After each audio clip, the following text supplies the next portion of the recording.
sa bahay dahil sinundo ko nga si Kyle sa school. Sakto naman, dumating nga tong in-order ko sa TikTok para sa daddy ni Kyle. So, tingnan natin kung maganda siya, guys.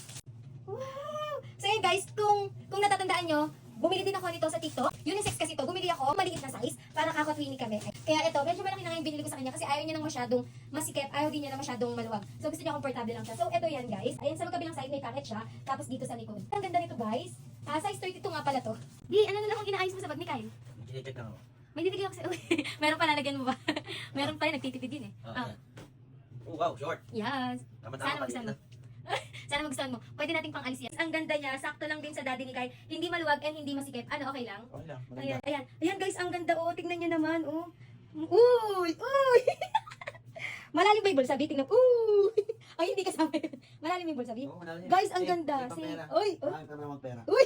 Akala mo naman talaga meron. Ayun guys, ang Six ganda. packet. 6 packet, 1, 2, 3. And 1, 2, 3. 6. Magkamukha tayo niyan. Wala nga ako makitang ganyan kay Kyle para magkakamukha tayo. May bulsa din dyan. Sakto nga lang, ang ganda eh. Ayan. Guys, kung gusto nyo nga rin na to, ibili nyo na din. Uy! Ibili nyo na din yung mga asawa, jowa, mga tatay nyo, mga kapatid nyo. Pwede din pala tong pang regalo. Ang ganda talaga nyo guys. For sure na magugustuhan talaga to ng mga pagbibigay nyo. Ganda no? Saan ba ito binili kasi para alam nila? Dito lang sa TikTok. Click. Sa Hero Basket. Yes. Okay. Bye!